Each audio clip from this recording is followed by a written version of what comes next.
Hello everyone, I am सुगम। Welcome back. तो कैसे हो आप सब? आई होप आप सब अच्छे होंगे। स्वागत है आप सभी का आपके अपने एसपी स्टडी यूट्यूब चैनल पर। तो गाइस, आज हम इस वीडियो में आपके लिए लेकर आए हैं रसायन विज्ञान के कुछ महत्वपूर्ण प्रश्न जो इस बार के बोर्ड एग्जाम के लिए इम्पोर्टेंट हैं। उन सारे क्वेश्चंस को आज हम इस वीडियो में देखने वाले हैं। ठीक है, तो आप इस वीडियो में एंड तक बने रहें। वीडियो को आपको बिल्कुल भी स्किप नहीं करना है। ठीक है, जो प्रश्न आपके इम्पोर्टेंट है उन्हीं प्रश्नों को यहाँ पर हम देखने वाले हैं। ओके, तो यहाँ पर देखिए, जो आपका पहला प्रश्न है तो वो दिया गया है कि टॉलेन अभिकर्मक क्या है, ग्लूकोज के साथ क्रिया करने पर इसमें क्या परिवर्तन होता है, संबंधित रासायनिक समीकरण लिखिए। ठीक है, आप पेपर उठाकर देखना, मॉडल पेपर में भी ये क्वेश्चन कई बार रखा गया है, तो इस बार के बोर्ड एग्जाम के लिए इम्पोर्टेंट है, तो अच्छे से आप इस प्रश्न को तैयार कर लेंगे। ठीक है, क्वेश्चन क्या है एक बार दोबारा से देख लीजिए। टॉलेन अभिकर्मक क्या है, ग्लूकोज के साथ क्रिया करने पर इसमें क्या परिवर्तन होता है, संबंधित रासायनिक समीकरण दीजिए। ओके, तो जब आप इस प्रश्न का आंसर लिखोगे तो सबसे पहले यहाँ पर देख लीजिए, आपको हेडिंग डालनी होगी। यहाँ पर जो आपकी फर्स्ट हेडिंग है वो पड़ेगी टॉलेन अभिकर्मक। इसके बाद आपको लिखना है कि 10% सिल्वर नाइट्रेट विलयन में NaOH विलयन मिलाने पर एक भूरा अवक्षेप आता है। ठीक है, इसके बाद आप लिखोगे जिसको NH4OH की न्यून मात्रा में घोलने पर पारदर्शक विलयन बनता है। ओके, इतना लिखने के बाद पारदर्शक विलयन बनता है, इतना लिखने के बाद फिर आपको लिखना है कि इसको अमेरिका सिल्वर नाइट्रेट या टॉलेन अभिकर्मक कहते हैं। ठीक है, फर्स्ट आपको हेडिंग डालनी है टॉलेन अभिकर्मक। फिर देखिए, इसके बाद आपको लिखना है कि 10% सिल्वर नाइट्रेट विलयन में NaOH विलयन मिलाने पर एक भूरा अवक्षेप आता है जिसको NH4OH की न्यून मात्रा में घोलने पर पारदर्शक विलयन बनता है। इसके बाद आप लिखोगे इसको अमोनिकल सिल्वर नाइट्रेट या टॉलेन अभिकर्मक कहते हैं। ठीक है, अब यहाँ पर देखिए, इतना लिखने के बाद फिर आप लिखोगे ग्लूकोज का परीक्षण। क्वेश्चन आपका था कि टॉलेन अभिकर्मक क्या है, वो यहाँ पर आपने समझ लिया। इसके बाद क्वेश्चन आपका है कि ग्लूकोज के साथ क्रिया करने पर इसमें क्या परिवर्तन होता है, संबंधित रासायनिक समीकरण दीजिए। तो सेकंड हेडिंग आप डालोगे ग्लूकोज का परीक्षण। ठीक है, ये हेडिंग डालने के बाद यहाँ पर देखिए, फिर आपको इस तरह से लिखना है कि टॉलेन अभिकर्मक ग्लूकोज से निम्नवत क्रिया करता है और रजत दर्पण बनाता है। ठीक है, टॉलेन अभिकर्मक ग्लूकोज से निम्नवत क्रिया करता है और रजत दर्पण बनाता है। अब इसके जो रिएक्शन है उसको देख लीजिए। देखिए, फिर यहाँ पर आप लिखोगे, फिर देखिए यहाँ पर आपको लिखना है कि CHO सिंगल वन, फिर आपको लिखना है CHOH का होल 4, CS2OH प्लस Ag2O। ठीक है, यहाँ पर CS2OH ये क्या है, ये है ग्लूकोज। ठीक है, टॉलेन अभिकर्मक ग्लूकोज से निम्नवत क्रिया करता है और रजत दर्पण बनाता है। देखिए किस तरह से बनाता है। इतना लिखने के बाद यहाँ पर देखिए आप COOH CHOH का होल 4 CS2OH। ठीक है, प्लस 2Ag। अब ये प्लस 2Ag ये क्या है, ये बन गया रजत दर्पण। ठीक है, और यहाँ पर ये देखिए Ag2O ये क्या है, ये है टॉलेन अभिकर्मक। CS2OH ये क्या है, ग्लूकोनिक अम्ल। ठीक है, ये आपको लिख लेना है। अब यहाँ पर देख लीजिए C के कितने हैं, इधर यहाँ पर आपके C के कितने दिए गए, देखिए 1, और यहाँ पर ये 4 5, इधर देख लीजिए 1 4 और यहाँ पर दिया गया है 5। ठीक है, C के 5 हो गए। H के और गिन लीजिए, H के कितने हैं, यहाँ पर 1, एंड यहाँ पर आपके हो जाएंगे, यहाँ पर ये बराबर हो गया H का। ठीक है, इसके बाद O के गिन लीजिए, यहाँ पर देखिए COOH दिया गया है, एक O आपका इधर निकल गया। इसके बाद यहाँ पर देखिए CHOH का होल 4 ये हो गया बराबर, तो ओके देख लीजिए इधर भी 7 है और इधर भी 1, यहाँ पर 4 हो गए 5 और इधर 6, इधर 7, ठीक है। और यहाँ पर गिन लीजिए, यहाँ पर होके 2 हो गए, इधर 2 और 4 कितने हो गए, यहाँ पर 6 और एक आपका ये हो जाएगा, ठीक है। इसके बाद यहाँ पर Ag2O, तो Ag यहाँ पर आपका इधर आ गया 2Ag, ये क्या है, रजत दर्पण, ठीक है। तो CHOH का होल 4 प्लस Ag2O, ठीक है। COOH यहाँ पर आपका हो जाएगा CHOH का होल 4 प्लस 2Ag, ये क्या हो जाएगा, रजत दर्पण। CH2OH ये क्या है, ग्लूकोनिक अम्ल, और CH2OH ये क्या है, ग्लूकोज, ये आपको पता है, ठीक है। अच्छे से समझ में आ गया। तो टॉलेन अभिकर्मक क्या है, ग्लूकोज के साथ क्रिया करने पर इसमें क्या परिवर्तन होता है, संबंधित रासायनिक समीकरण भी आपने समझ लिया, ठीक है। इस तरह से आप इस प्रश्न का आंसर लिख कर आओगे। अब इसके बाद यहाँ पर जो नेक्स्ट है उसको देखते हैं।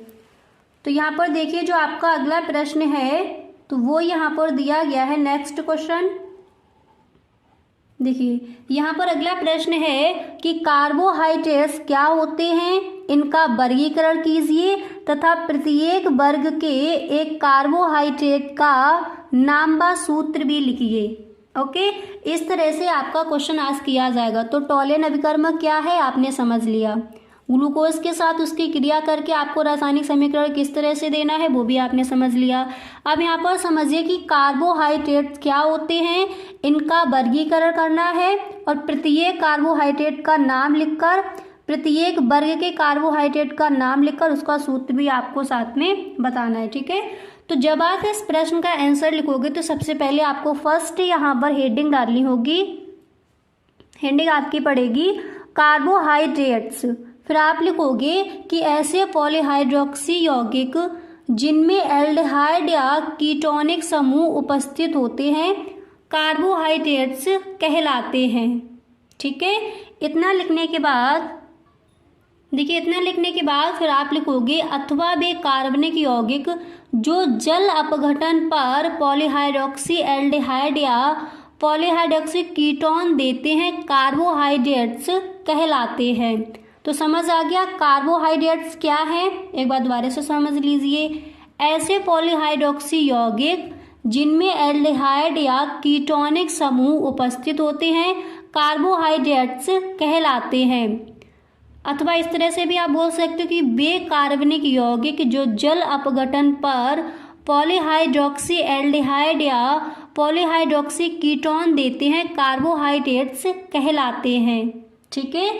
इसके बाद आप लिखोगे कि कार्बोहाइड्रेट्स हमारे भोजन का मुख्य भाग है, मनुष्य के लिए कार्बोहाइड्रेट्स के उत्तम स्रोत हैं। कौन कौन से, गेहूं, चावल, मक्का, केला, आलू, ये सब, ठीक है। तो कार्बोहाइड्रेट्स हमारे भोजन का मुख्य भाग है, मनुष्य के लिए कार्बोहाइड्रेट्स के उत्तम स्रोत हैं। कौन कौन से हैं, यहाँ पर देखिए गेहूं, चावल, मक्का, केला, अन्य फल व आलू, ठीक है, ये है उत्तम स्रोत। अब इसके बाद आपको यहाँ पर नेक्स्ट हेडिंग डाली है कार्बोहाइड्रेट का वर्गीकरण, ठीक है। और ये हेडिंग डालने के बाद फिर आप यहाँ पर एक लाइन आपको इस तरह से लिख देनी है। देखिए आप एक लाइन लिखोगे कि भौतिक गुणों के आधार पर इन्हें 2 वर्गों में विभक्त किया गया है, किसे, कार्बोहाइड्रेट को, ठीक है। इसका जो वर्गीकरण है, क्लासिफिकेशन है, वो आपको बताना है। तो कार्बोहाइड्रेट का वर्गीकरण आप हेडिंग डालोगे, फिर आप लिखोगे कि भौतिक गुणों के आधार पर इन्हें 2 वर्गों में विभक्त किया गया है। वो कौन कौन से 2 वर्ग हैं उसको देखिए। तो फर्स्ट है आपका कि शर्कराएं, तो इसमें आप लिखोगे ये क्रिस्टलीय, मीठे तथा जल में घुलनशील होते हैं, जैसे ग्लूकोज, फ्रक्टोज, चीनी की शर्करा, लैक्टोज आदि, ठीक है। इसके बाद नेक्स्ट आप हेडिंग डालोगे अशर्कराएं, फिर इसमें आप लिखोगे देखिए, अशर्कराएं हेडिंग डालने के बाद आपको लिखना है ये अक्रिस्टलीय, स्वादहीन और जल में अविलय होते हैं, जैसे स्टार्च, सेलुलोज, ग्लाइकोजन आदि। ठीक है, तो कार्बोहाइड्रेट का वर्गीकरण हेडिंग डालने के बाद आपको लिखना है कि भौतिक गुणों के आधार पर इन्हें दो वर्गों में विभक्त किया जाता है। वो कौन कौन से दो वर्ग हैं? शर्कराएं, अशर्कराएं। शर्कराएं क्या है? ये क्रिस्टलीय, मीठे तथा जल में घुलनशील होते हैं, जैसे ग्लूकोज, फ्रक्टोज, चीनी की शर्करा, लैक्टोज आदि। ठीक है, नेक्स्ट हेडिंग क्या है? अशर्कराएं। इसमें आपको लिखना है ये अक्रिस्टलीय, स्वादहीन और जल में अविलय होते हैं, जैसे स्टार्च, सेलुलोज, ग्लाइकोजन आदि। अब इसके बाद आपको यहाँ पर नेक्स्ट हेडिंग डाली है रासायनिक गुणों के आधार पर। तो भौतिक गुणों के आधार पर दो वर्ग कौन कौन से थे? शर्कराएं, अशर्कराएं। इसके बाद रासायनिक गुणों के आधार पर देख लीजिए। तब यहाँ पर देखिए कि रासायनिक गुणों के आधार पर जो आपका कार्बोहाइड्रेट है उसको कितने भागों में विभक्त किया गया है। तो रासायनिक गुणों के आधार पर इनका वर्गीकरण निम्न प्रकार से किया जाता है। इसमें फर्स्ट हेडिंग आप डालोगे मोनोसैकेराइड। ठीक है, फिर आप लिखोगे कि वे शर्कराएं जिनका छोटे अणुओं में जल अपघटन नहीं होता मोनोसैकेराइड कहलाती हैं, जैसे ग्लूकोज, C6H12O6, फैक्टोज, इसका फॉर्मूला क्या होता है? C6H12O6। ठीक है, तो मोनोसैकेराइड हेडिंग डालने के बाद आपको क्या लिखना है? वे शर्कराएं जिनका छोटे अणुओं में जल अपघटन नहीं होता मोनोसैकेराइड कहलाते हैं, जैसे ग्लूकोज, फैक्टोज। ठीक है, इसके बाद आपको यहाँ पर नेक्स्ट हेडिंग डालनी है डाइसैकेराइड। ठीक है, फर्स्ट हेडिंग क्या थी? मोनोसैकेराइड। इसके बाद नेक्स्ट हेडिंग आपको क्या डालनी है? डाइसैकेराइड। इसमें आप लिखोगे, देखिए हेडिंग डालने के बाद आप लिखोगे कि वे शर्कराएं जो जल अपघटित होकर मोनोसैकेराइडों के दो अणु बनाती हैं डाइसैकेराइड कहलाती हैं, जैसे सुक्रोज। ठीक है, और इसका फॉर्मूला क्या होता है? C12H22O11। माल्टोज, इसका फॉर्मूला क्या होता है? C12H22O11। ठीक है, तो डाइसैकेराइड वे शर्कराएं जो जल अपघटित होकर मोनोसैकेराइड के दो अणु बनाती हैं डाइसैकेराइड कहलाती हैं, जैसे सुक्रोज। और मोनोसैकेराइड क्या था? वे शर्कराएं जिनका छोटे अणुओं में जल अपघटन नहीं होता मोनोसैकेराइड कहलाती हैं, जैसे ग्लूकोज। ठीक है, इस तरह से आप इस प्रश्न का आंसर लिखोगे। ओके, अब इसके बाद आगे देखिए। अब इसके बाद देखिए आपको इस तरह से एक रिएक्शन करके दिखा देना है कि C12H22O11 प्लस H2O। ठीक है, इसके बाद आप एरो लगाओगे 2C6H12O6। ये क्या हो जाएगा? मोनोसैकेराइड। ठीक है, और इधर ये क्या है? डाइसैकेराइड। अब यहाँ पर बराबर देख लीजिए है, C के कितने हैं यहाँ पर? 12। अब C के 12 देख लीजिए, हो गए 12। एंड यहाँ पर H के देखिए कितने हैं? 22। और यहाँ पर H के कितने हैं? यहाँ पर H के कितने? 22 नहीं है, इधर आपके 22 और 2 इधर कितने हो गए? 24। ठीक है, और इधर देख लीजिए कितने हो जाएंगे? 24। ओके, इसके बाद ओके देख लीजिए। ओके, यहाँ पर आपके कितने दिए गए हैं? O11 और 2 छंग, तो यहाँ पर भी आपके कितने हो जाएंगे? आपके ओके कितने हो जाएंगे यहाँ पर? 11। ठीक है, सी के कितने थे? एक बार दोबारा से देखिए, सी के कितने थे? यहाँ पर 12 हैं, तो यहाँ पर देखिए सी के कितने हो गए? 12। इसके बाद एच के कितने थे? 22 इधर हैं एंड 2 आपके इधर हैं 24, तो यहाँ पर ये कितने हो जाएंगे? यहाँ पर भी हो जाएंगे एच के 24।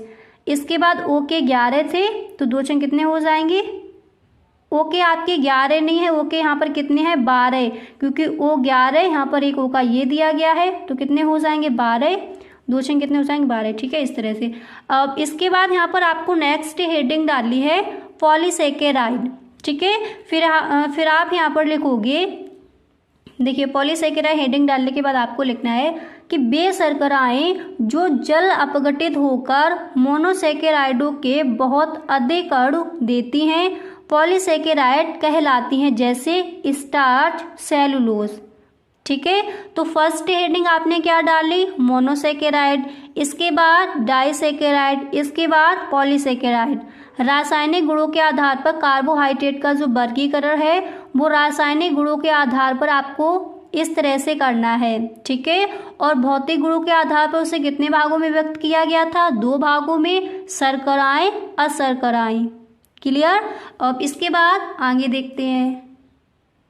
अब इसके बाद यहाँ पर देखिए आपको इस तरह से लिखना है कि C6H10O5 का होल N प्लस NH2O, यहाँ पर N क्या है, अणु।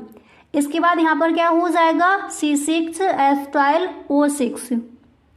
ठीक है, यहाँ पर देखिए काउंट कर लीजिए, C के कितने हैं, 6 हैं इधर, और इधर भी कितने हैं, 6। H के कितने हैं, देखिए 10 इधर दिए गए हैं, 2 इधर, कितने हो गए, 12। तो H के भी 12 हो गए, C6H12। इसके बाद O के कितने हैं, H2O, तो H के यहाँ पर काउंट कर लिए। इसके बाद O के देखिए 5 उधर, 1 इधर हो जाएगा, कितने हो जाएंगे, 6। तो C6H12O6। ठीक है, तो ये पॉलीसेकेराइड है, ये क्या हो जाएगा, मोनोसेकेराइड। क्लियर। इसके बाद जो आपका अगला प्रश्न है उसको देखिए, very very most important question है इस बार के बोर्ड एग्जाम के लिए।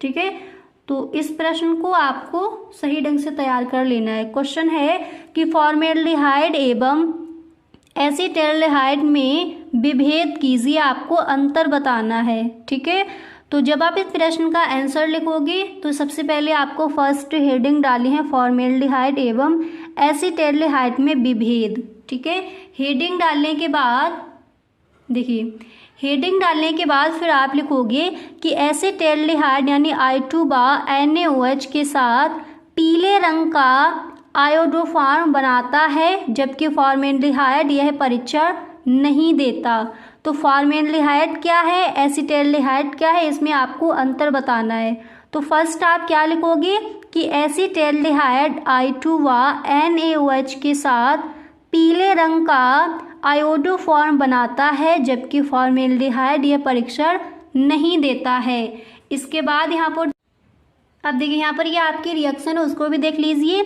CH3CH+4NaOH+3I2 इधर हो जाएगा CHI3HCOON, ये क्या है आपका आयोडोफॉर्म 3Na+3H2O। ठीक है, इनको आपको बराबर कर लेना है। ठीक है, अब इसके बाद देखिए आपको क्या करना है, इसके बाद आपको यहाँ पर नेक्स्ट जो क्वेश्चन है उसको देखते हैं।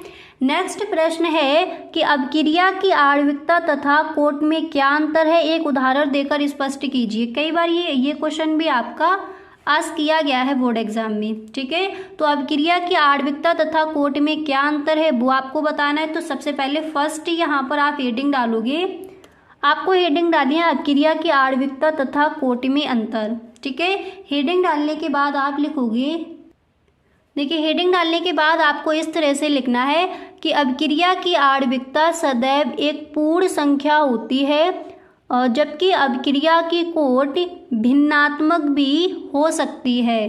ठीक है, फर्स्ट पॉइंट डालकर आपको इस तरह से देखिए यहाँ पर आप फर्स्ट पॉइंट डालोगे, फिर आप लिखोगे कि अभिक्रिया की आणविकता सदैव एक पूर्ण संख्या होती है, जबकि अभिक्रिया की कोट भिन्नात्मक भी हो सकती है। ओके, फर्स्ट पॉइंट डालकर आपको क्या लिखना है कि अभिक्रिया की आणविकता सदैव एक पूर्ण संख्या होती है, जबकि अभिक्रिया की कोट भिन्नात्मक भी हो सकती है। इसके बाद दूसरे नंबर पर आप लिखोगे कि अभिक्रिया की आणविकता कभी भी शून्य नहीं हो सकती, जबकि अभिक्रिया की कोट शून्य भी हो सकती है। इसके बाद तीसरा पॉइंट डालकर आप लिखोगे कि किसी भी अभिक्रिया की आणविकता और कोट समान या भिन्न हो सकती है।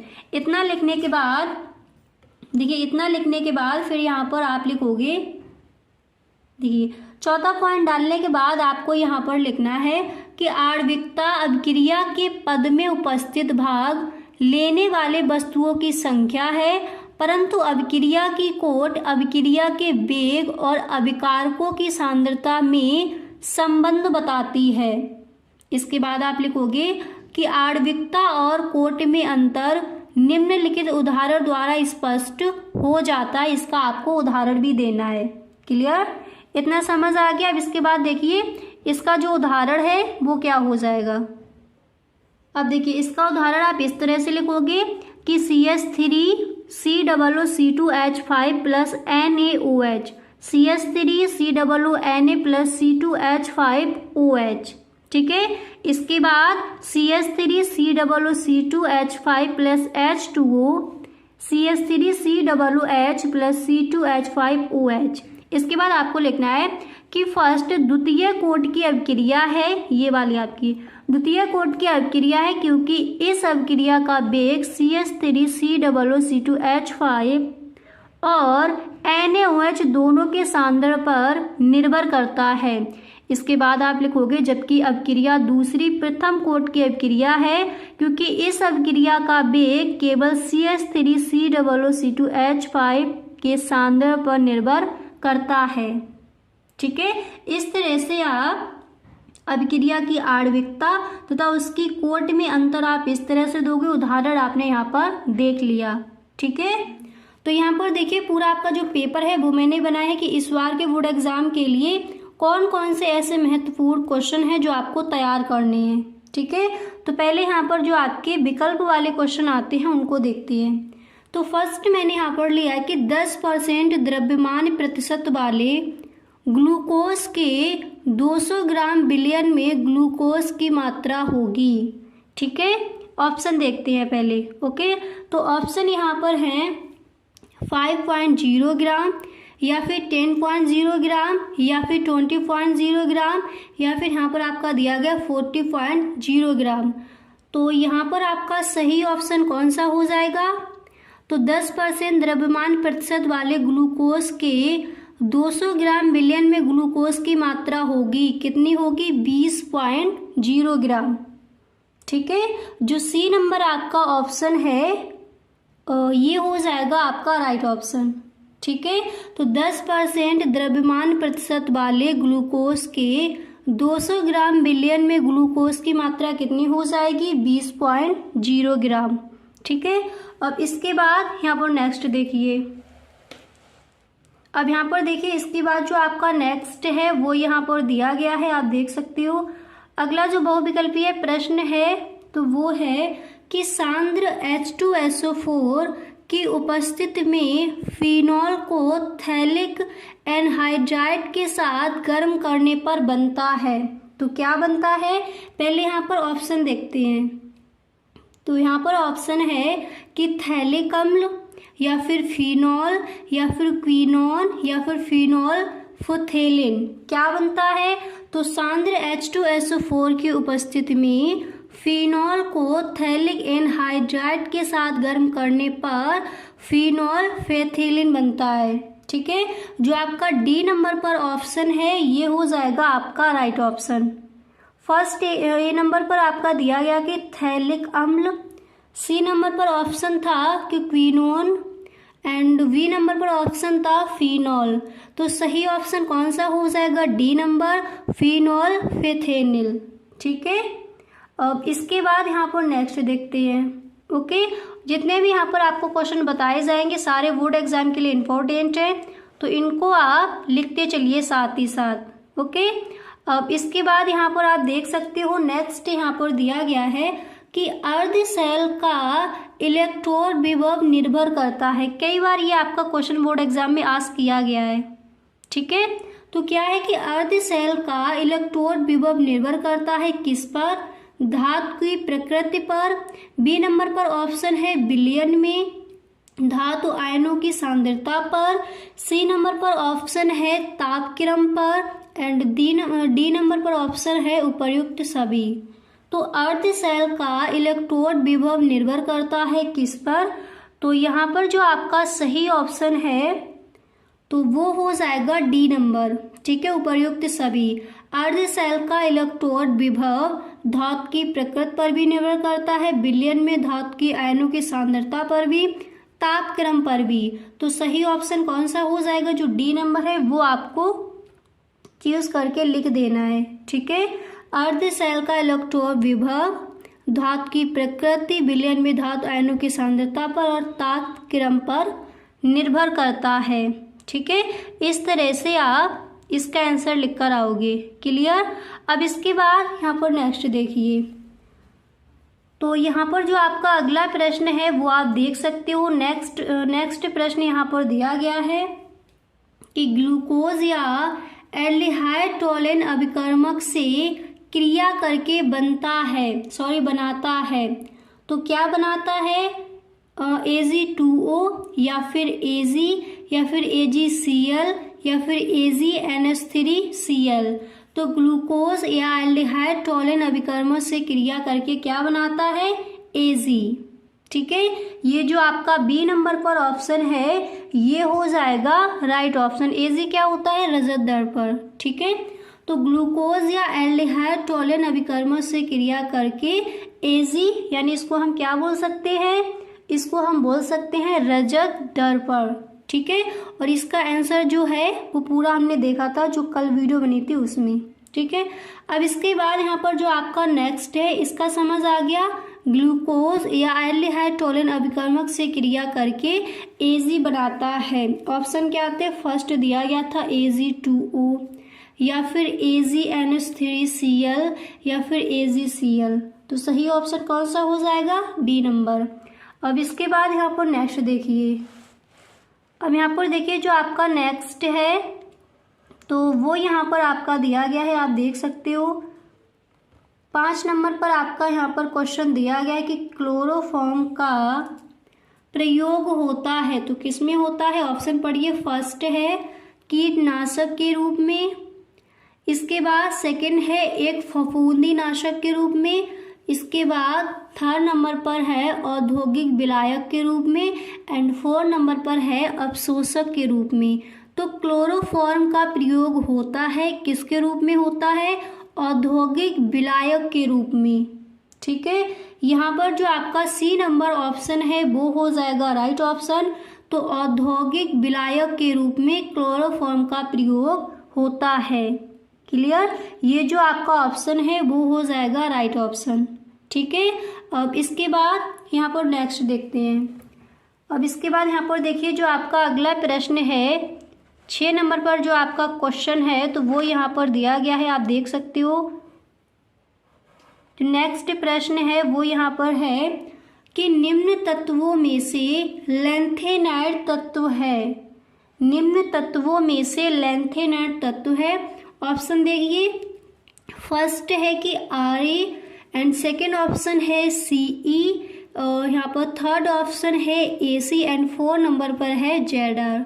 तो निम्न में से लैंथेनाइड तो कौन सा हो जाएगा? बी नंबर ऑप्शन हो जाएगा राइट ऑप्शन। तो ये हो जाएगा Ce। ठीक है, क्वेश्चन क्या था कि निम्न तत्वों में से लैंथेनाइड तत्व है तो कौन सा है? बी नंबर पर जो आपका ऑप्शन दिया गया है ये हो जाएगा आपका राइट ऑप्शन। ठीक है, तो जो विकल्प वाले आपके क्वेश्चन होते हैं वो आपने देख लिए। ये आपके इस बार के बोर्ड एग्जाम के लिए इम्पोर्टेंट है और इन सारे प्रश्नों को आपको लिख लेना है। ठीक है, अब इसके बाद नेक्स्ट प्रश्न देखते हैं।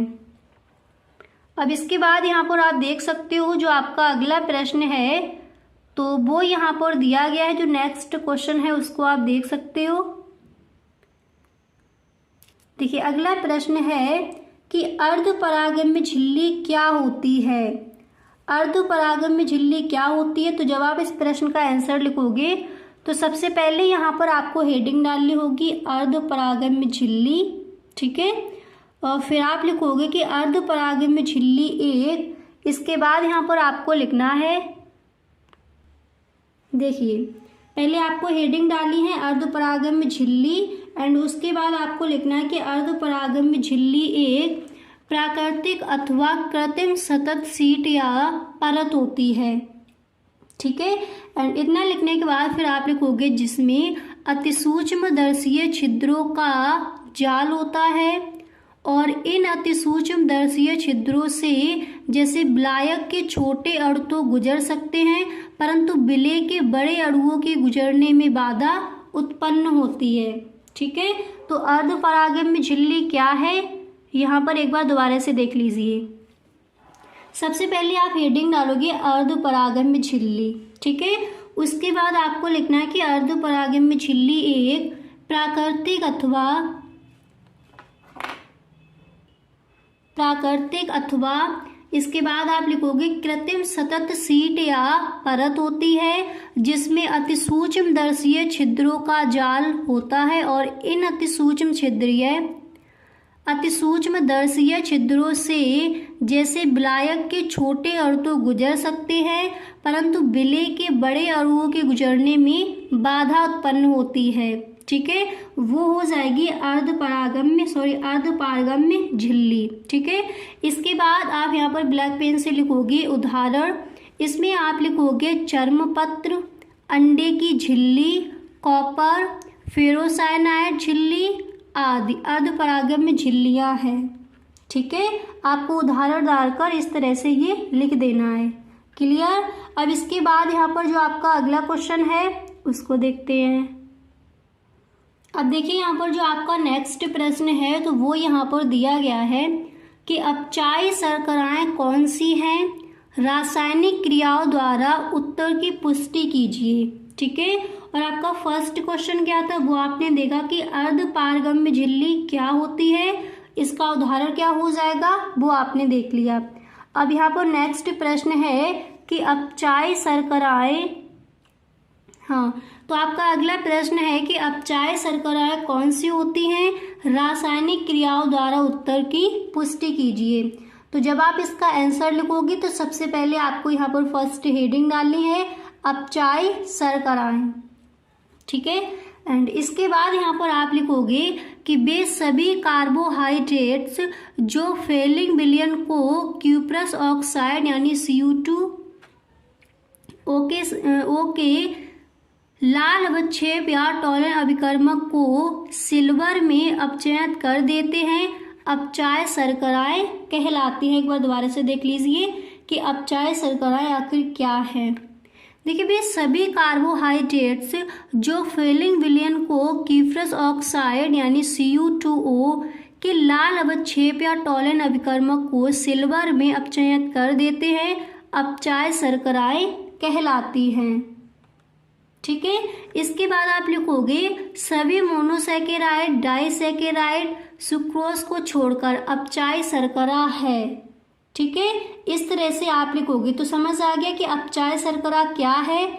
इस तरह से आपको इस प्रश्न का आंसर लिखना है। ठीक है, अब इसके बाद यहाँ पर देखिए आपको रिएक्शन करके भी दिखा देना है। अब यहाँ पर देखिए आपको इस तरह से इसकी रिएक्शन भी बता दें। तो आपका क्वेश्चन क्या था कि अपचायी शर्कराएं कौन सी होती हैं, रासायनिक क्रियाओं द्वारा उत्तर की पुष्टि कीजिए। ठीक है, तो देखिए CHO, CHOH का होल 4, CS2OH ये क्या है ग्लूकोज, Ag2O टॉलन अपकर्मक, तो इधर क्या हो जाएगा 2Ag। ठीक है, 2Ag ये क्या हो गया रजत दर्पण, COOH सिंगल बॉन्ड CHOH का होल 4, फिर यहाँ पर आप लगाओगे सिंगल बॉन्ड CS2OH। अब यहाँ पर देखिए C के कितने हैं 1 और ये हो गए 5 और एक यहाँ पर क्या कितने हो गए 6। ठीक है, अब इधर देख लीजिए C के कितने हैं 1 2, ठीक है, देखिए 1 और ये 4 कितने हो गए 5 और यहाँ पर देखिए 5 और ये कितने हो गए 6। ठीक है, इसी तरह से आपको काउंट कर लेनी है। तो रिएक्शन समझ में आ गई। देखिए CHO सिंगल बॉन्ड CHOH का whole 4, CS2OH glucose, Ag2O Tollen अपकर्मक 2Ag, तो Ag ये क्या है रजत दर्पण, COOH सिंगल बॉन्ड CHOH का होल 4 सिंगल बॉन्ड CS2OH, ये क्या निकल के आ गया ग्लूकोनिक अम्ल। ठीक है, इस तरह से आप इस प्रश्न का आंसर लिख कर आओगे। अब इसके बाद यहाँ पर जो आपका नेक्स्ट क्वेश्चन है उसको देखते हैं। तो देखिए यहाँ पर जो आपका अगला प्रश्न है तो वो यहाँ पर आपका दिया गया है। जो नेक्स्ट क्वेश्चन है उसको आप देख सकते हो। अगला प्रश्न है कि न्यूक्लिक अम्ल से आप क्या समझते हैं, उदाहरण देकर समझाइए। ठीक है, तो इसका जब आप आंसर लिखोगे तो सबसे पहले आपको हेडिंग डाली होगी न्यूक्लिक अम्ल। ठीक है, हेडिंग डालने के बाद आप लिखोगे कि न्यूक्लिक अम्ल वे जैव अणु होते हैं जो सभी जीवित कोशिकाओं के नाभिकों में न्यूक्लियोप्रोटीन अथवा गुणसूत्र के रूप में पाए जाते हैं। न्यूक्लिक अम्ल क्या है? न्यूक्लिक अम्ल वे जैव अणु होते हैं जो सभी जीवित कोशिकाओं के नाभिकों में न्यूक्लियोप्रोटीन अथवा गुणसूत्र के रूप में पाए जाते हैं।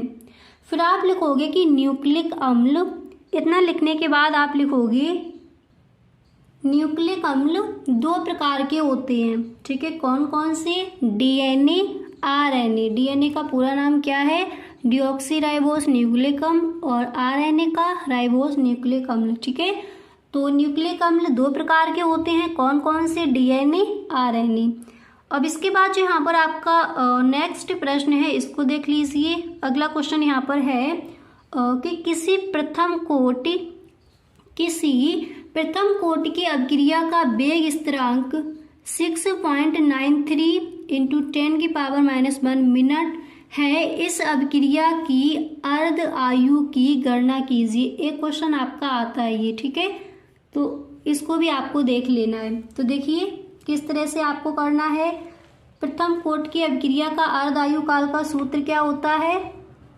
यहाँ पर देखिए, प्रथम कोटि की अभिक्रिया के लिए अर्ध आयु काल का आपका सूत्र होता है T12 बराबर 0.693/K। ये क्या है? वेग स्थिरांक है। तो यहाँ पर आपका देखिए, हाँ, वेग स्थिरांक K बराबर कितना दिया गया है? 6.93 × 10⁻⁻1। ठीक है, इसके बाद इधर क्या हो जाएगा? 0.693, और अर्ध आयु काल का जो आपका सूत्र होता है उसको लगाकर फिर आप यहाँ पर कर दोगे कि यहाँ पर देखिए, फिर आपका हो जाएगा T12 बराबर 0.693/0.693। जब इसको हम हल करेंगे कितना आ जाएगा? 1 मिनट। ठीक है, अब इसके बाद जो आपका अगला प्रश्न है उसको देखते हैं। अब यहाँ पर देखिए जो आपका नेक्स्ट प्रश्न है तो वो यहाँ पर दिया गया है कि अभिक्रिया की कोटि से आप क्या समझते हैं? प्रथम कोटि की अभिक्रिया के वेग स्थिरांक का व्यंजक लिखिए। ठीक है, ये क्वेश्चन है। तो जब आप इस प्रश्न का आंसर लिखोगे तो सबसे पहले आप हेडिंग डालोगे अभिक्रिया की कोटि, फिर आप इसमें लिखोगे कि किसी रासायनिक अभिक्रिया में भाग लेने वाले अभिकारक पदार्थों के उन अणुओं की संख्या जिनका सांद्रण अभिक्रिया की प्रगति में परिवर्तित होता है अभिक्रिया की कोटि कहलाती है। ठीक है, इसका आंसर आप इस तरह से लिख कर आओगे। एक बार दोबारा से देख लीजिए, अभिक्रिया की कोटि क्या है? देखिए, किसी रासायनिक अभिक्रिया में भाग लेने वाले अभिकारक पदार्थों के उन अणुओं की संख्या जिनका सांद्रण अभिक्रिया की प्रगति में परिवर्तित होता है अभिक्रिया की कोटि कहलाती है। इसके बाद इसका जो उदाहरण है वो क्या हो जाएगा उसको देख लीजिए। फिर आप लिखोगे कि CH3COO2 प्लस H2O, इधर क्या हो जाएगा? CH3COOH plus C2H5OH। ठीक है, इसके बाद यहाँ पर पूछा गया कि प्रथम कोटि की अभिक्रिया के वेग स्थिरांक का जो व्यंजक है वो ज्ञात कीजिए। अब गाइस ये देखेंगे हम नेक्स्ट वीडियो में। ओके, तो गाइस आज के लिए बस इतना ही, मिलते हैं नेक्स्ट वीडियो में। अगर सच में आपको ये वीडियो पसंद आया है तो आप इस वीडियो को एक लाइक ज़रूर कर दें, और यदि आप इस चैनल पर पहली बार आए हो तो इस चैनल को सब्सक्राइब कर लेना एंड बेल आइकन को भी प्रेस कर देना ताकि वीडियो की जो भी नोटिफिकेशन हो वो सबसे पहले आपके पास पहुँचे। वीडियो अच्छा लगा हो तो इस वीडियो को आप अपने सभी दोस्तों में एक बार शेयर ज़रूर करें। Okay, thank you so much.